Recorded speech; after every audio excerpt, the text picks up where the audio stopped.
bem-vindos a mais um vídeo. Então agora a gente começa aí, nesse segundo vídeo, a falar sobre o anarquismo. Bom, o que a gente chama de anarquismo, ou o que a gente chama, né, que também vai em alguns momentos se encontrar com o socialismo utópico, é uma corrente filosófica, política, né, que defende a ideia de uma sociedade sem Estado, sem governo, né. Claro que há uma necessidade de estrutura, mas ainda assim sem governo. Uma coisa que eu não comentei no vídeo passado, mas vale a pena a gente retomar, que tanto no socialismo, no comunismo, né, quanto no anarquismo, isso está presente. A ideia de que o coletivo vem acima do indivíduo. Então lembram lá, vamos fazer uma recapitulação rápida. Até deveria ter, como eu disse, deveria ter falado isso no vídeo anterior, mas eu acho que vale a pena também falar no anarquismo, porque isso é até mais forte de alguma forma na visão anarquista do que na visão comunista, pelo menos no processo. Porque, como eu disse, os dois terminariam no mesmo lugar. O que os anarquistas... os gregos defendiam a ideia de que o coletivo vem acima do indivíduo. Só que quando eles falavam de um coletivo, não era propriamente um coletivo igualitário. Até porque os gregos defendiam a desigualdade, né? A partir vocês devem estar vendo isso em história. Quando você tem uma civilização que dividiu o mundo em dois, os bárbaros e os helenos, dizendo que os bárbaros eram inferiores, então você já vê como existia aí uma defesa da desigualdade, uma crença na desigualdade entre os homens. Não. Aliás, só pegar o pensamento platônico lá para ver como a questão da desigualdade estava fortemente presente. Os três tipos de homens de acordo com o pensamento do Platão. Quando a gente vem para o pensamento mais moderno, né, mais o pensamento, principalmente o pensamento iluminista, mas isso não tem propriamente suas raízes no iluminismo, isso já vem de antes, de alguma forma tem sua força no pensamento de Descartes, René Descartes, que a gente vai falar dele no ano que vem, a matéria do segundo ano. Quando a gente pensa na filosofia política moderna, né, que vai ali da Idade Moderna, do século XV até o século XVIII, você tem a ideia de que o indivíduo vem acima do coletivo. Então essa é a base do que vai ser muito fortemente defendido pelo Descartes, pelos iluministas, e de certa forma é visto até hoje, a nossa sociedade é assim. Ela defende o indivíduo acima do coletivo. Os esquerdistas aí, né, colocando de uma maneira geral, tanto os anarquistas quanto os comunistas, defendem novamente o coletivo acima do indivíduo, só que de uma perspectiva igualitária. Todos somos iguais, né? Todos temos necessidades, as nossas necessidades podem até não ser iguais, mas todo mundo tem que ter mais ou menos as mesmas condições. É um dos lemas que é defendido tanto pelos anarquistas. Eu costumava atribuir a Bakunin, eu não tenho certeza se é dele, na verdade eu nunca consegui achar de quem é. Eu já vi Marx falando isso daí, livro do Marx que cita, mas não sei se propriamente Marx foi o primeiro. Uma das máximas da esquerda é: a cada um conforme a sua necessidade, de cada um conforme a sua capacidade. Fiquem com essa frase, eu vou retomá-la aí no decorrer dessa aula, para a gente falar um pouquinho, né, dessa base do pensamento esquerdista e do pensamento anarquista. Aí a gente vai falar de dois pensadores anarquistas, não vou aprofundar muito no pensamento deles, mas são dois basicamente que eu vou falar nessa videoaula. O primeiro deles é o Bakunin, um russo, né? Vocês vão ver que ele parece um pouco Marx, mas não é a mesma pessoa, tem algumas diferenças aí nas fotos, né, nas pinturas. Eu não vou saber exatamente se isso aqui é fotopintura, porque já existia fotografia no século XIX, o Bakunin é do século XIX, e aqui a gente tem o Proudhon. Proudhon é um francês, os dois são, inclusive, contemporâneos do Marx e tiveram lá seus atritos, inclusive, com ele. Então vamos lá, passando para o primeiro slide, anarquismo, Proudhon e Bakunin. Né? O Proudhon, que é um dos principais pensadores anarquistas, né, um dos pensadores de renome do século XIX, do pensamento anarquista, ele vai, de alguma forma, sintetizar o seu pensamento com essa frase: a propriedade privada é um roubo. Em que sentido ele quer dizer que a propriedade privada é um roubo. Ele está dizendo assim, parte um pouco daquilo que eu estava falando lá na videoaula anterior. Você tem a Terra, né? Pensar na Terra. Você tem lá um grande pedaço de terra, que tem lá um monte de gente que vive ali naquela região.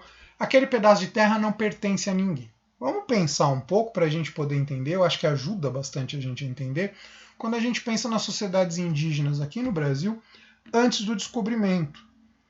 Na verdade, eu acho que os indígenas até hoje ainda mantêm um pouco essa relação com a terra, mas como as populações indígenas cada vez menos existem, né, cada vez mais passam por massacres, por desprezo, inclusive, dos governos, nem sei hoje como é que estão essas relações. Mas, de maneira geral, a situação que os indígenas tinham aqui no Brasil, né, que a gente não teve grandes civilizações, como grandes construções, como por exemplo foram os astecas, os maias, os incas, que construíram grandes impérios aqui na América Latina antes do descobrimento. No Brasil, as tribos indígenas elas viviam da terra, né? E quando de repente acabava ali a alimentação, migravam para outros lugares, enfim, né? Cultivavam, tal, mas não se fixavam, não construíram grandes impérios, grandes civilizações, como a gente costuma entender. Né? Então a relação com a terra ela não é uma relação de posse, ela é uma relação de uso. Isso é uma ideia que eu quero que fique claro para vocês. A diferença entre posse e uso. Eu posso ter o direito a usar alguma coisa sem ser o proprietário daquilo. O que o Proudhon defende, basicamente, é isso. A terra, por exemplo, ela deveria ser direito de uso para todo mundo e não de posse para ninguém. Quando eu me aproprio de um pedaço de terra, digo que é meu, só vai poder cultivar naquele pedaço de terra quem eu deixar. E óbvio que eu vou deixar impondo alguma condição. Ou ficar com uma parte da produção, ou a pessoa ter que me pagar um aluguel, enfim, de uma forma ou de outra, aquela pessoa vai trabalhar para mim. Muito dificilmente alguém vai falar, o pedaço de terra é meu, mas cultiva, aí o que você produzir é teu, tal, e acabou. Não acontece dessa forma. Né? Nunca aconteceu na história da humanidade dessa forma. Então, o Proudhon defende que a propriedade privada é um roubo, porque quando um ou alguns pegaram um pedaço de terra e disseram que é deles, automaticamente os outros não tiveram mais a possibilidade de usar aquilo que era de todos. E se a gente for parar para pensar, quem dá o direito para alguém pegar um pedaço de terra e dizer que é dele? Quando a gente viu lá no Locke, o Locke via isso como um direito natural. Os anarquistas, assim como os comunistas e assim como o próprio Rousseau, eles não veem dessa forma. Não é um direito natural. Na verdade, é uma deturpação, porque aquilo que é de alguns não pode ser usado por todos. E o que era para todos não pertencia a ninguém. Era essa a ideia que se tinha, ou que deveria ter se mantido no decorrer da história. E aí a produção seria para atender às necessidades de cada um. Lembram lá da frase que eu disse? De cada um conforme sua necessidade, cada um conforme a sua capacidade. Fica com essa frase que eu vou praticamente terminar a aula com ela. Então, ou seja, pro Proudhon, a propriedade privada é um roubo. A propriedade privada ela precisa deixar de existir, precisa voltar a ser de todo mundo. Vamos voltar lá para o slide. Né? Parte-se da ideia de que a propriedade privada retira o direito de todos. Retomada de Rousseau. Então, como eu disse, o próprio Rousseau já trazia essa crítica. A abolição da propriedade privada é a única solução para a sociedade. Não tem como acabar com a desigualdade social enquanto a propriedade privada existir. É claro que o Proudhon não aprofunda tanto. A gente vai ver depois que o Marx ele aprofunda muito mais, porque ele tem uma análise muito mais rebuscada. Né? Mas, basicamente, a visão do Proudhon é essa. Não pode existir propriedade. Não dá para existir uma sociedade justa enquanto existir propriedade privada. E aí entra a crítica ao Estado também. O Estado ele serve aos interesses da burguesia. O Estado ele só existe para servir aos interesses da burguesia. Hoje, né, Se vocês pararem para analisar, eu não sei o quanto vocês acompanham política, o quanto vocês são engajados politicamente, mas de maneira geral, hoje, né, há uma certa tendência a dizer que a esquerda defende mais Estado e a direita defende menos Estado. Até porque a gente viu lá a mão invisível, a ideia do Estado não intervir na economia. Então, basicamente, é essa ideia que os direitistas defendem quando falam de menos Estado. Só que os anarquistas, o Proudhon, ele é um dos primeiros a fazer essa crítica, ele vai dizer que esse discurso ele é hipócrita.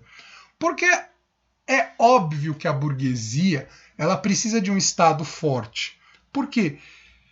Se eu sou rico, se eu sou milionário, e eu estou cercado de pobres, a minha vida corre um grande risco. Então eu preciso do quê? De força policial para me defender. Quem vai garantir força policial? O Estado.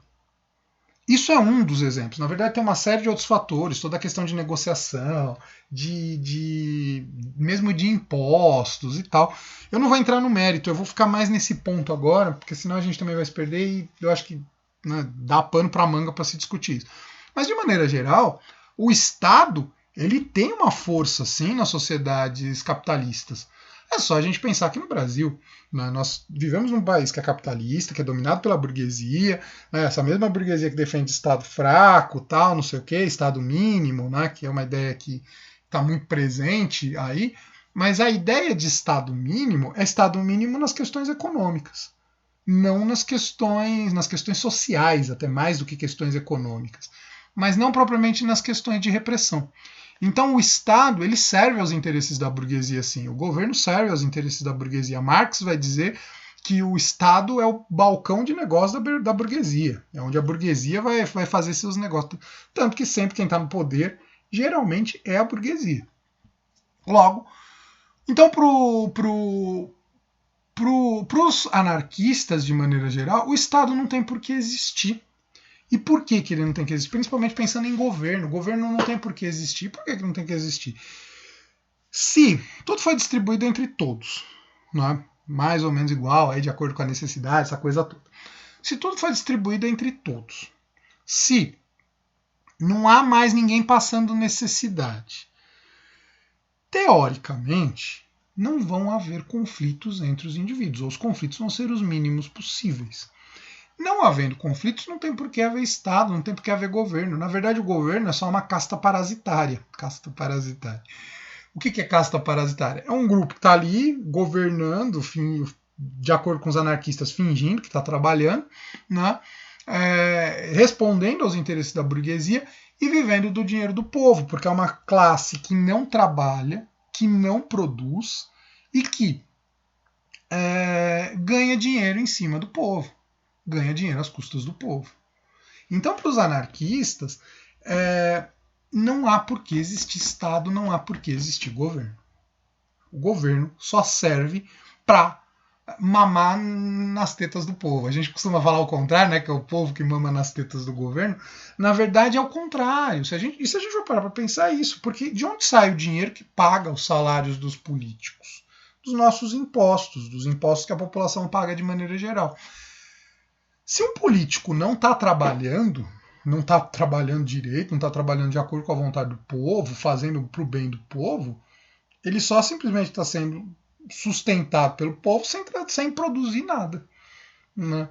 É aquilo, eu não sou anarquista. Né?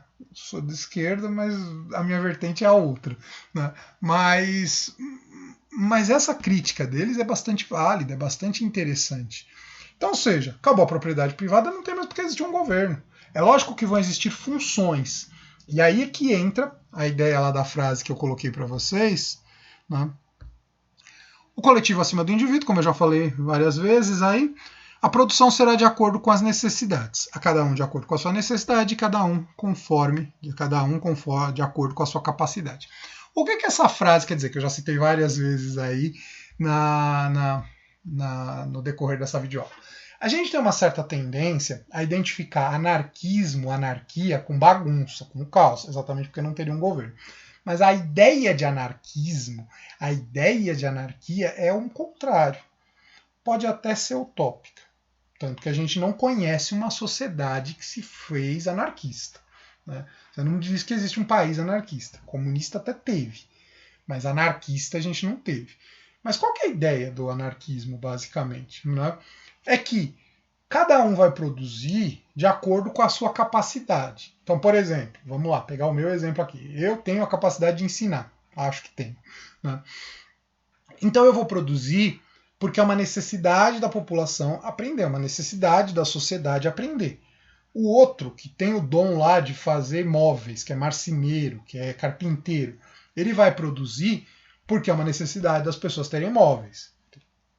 Guarda-roupa, mesa, cadeira, cama, enfim. Né? O outro vai produzir alimento, porque é uma necessidade da sociedade comer, todo mundo precisa comer. O outro vai produzir roupa, porque é uma necessidade de se vestir. Então, ou seja, todo mundo produz de acordo com as necessidades da sociedade. E aí cada um de acordo com a sua capacidade, com aquilo que sabe fazer de melhor. Mas não num sentido de ter um salário em troca, não é a venda do trabalho, que é uma ideia que eu vou trabalhar com mais calma, que eu acho que eu citei no vídeo anterior. Vou trabalhar com mais calma nos vídeos da semana que vem, quando eu for falar de Marx, mas não é trabalhar para receber um salário porque eu preciso disso para sobreviver, mas é trabalhar porque é uma necessidade da sociedade a gente produzir, né? Cada um produz de acordo com a sua capacidade, e a partir do momento que todo mundo faz a sua parte, não vai faltar nada para ninguém. Porque qual que é a ideia defendida pelos anarquistas? Basicamente é isso. Chega lá, vai ter um depósito, um galpão, uma espécie de mercado, em que cada um vai poder pegar, vai poder ter aquilo que precisa. E óbvio, aí entra a forte consciência coletiva.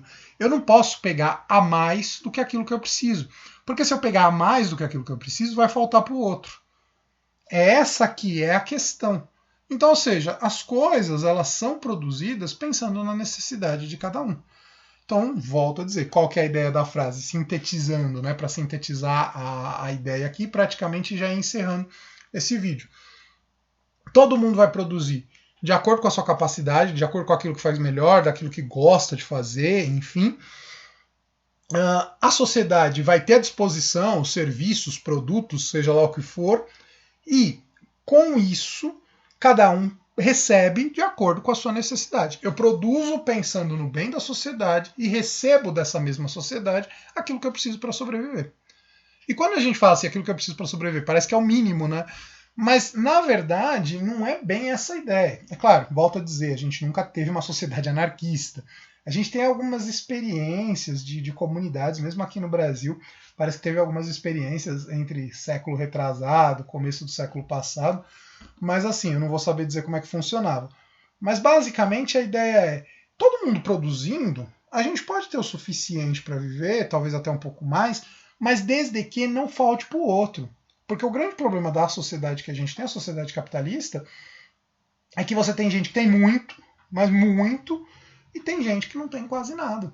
Estou lendo aí um livro que está falando muito sobre isso, né? Sobre essa questão. Comecei a ler esses dias, né? Que fala muito sobre isso. Como a gente tem hoje 1% da população mundial que domina quase metade do que é produzido no mundo todo, da riqueza do mundo todo. E aí você tem os outros 99% sobrevivendo com os outros 50% do que é produzido. E não vamos pensar que esses 50% são divididos igualmente pelos outros 99%. Não são. Para a gente pensar, só pensar na África. Não é o único lugar que tem fome, mas eu acho que é o mais visível assim da gente imaginar. Só a gente pensar na África, o quanto de pessoas, o quanto de criança morre de fome ali. Então, ou seja, a proposta que os anarquistas colocam ela é interessante. Né? Não vou entrar no mérito se ela é prática ou não, mas ela é interessante. É isso que os anarquistas estão colocando aí na sua reflexão. Basicamente, com isso, eu termino esse vídeo. Na semana que vem a gente vai falar do Marx. O Marx ele parte aí de premissas muito parecidas, faz algumas conclusões também bastante parecidas, né, em alguns pontos, mas tem um desenvolvimento maior, porque ele faz uma análise mais profunda do capitalismo. Com isso, então, eu encerro os vídeos dessa semana.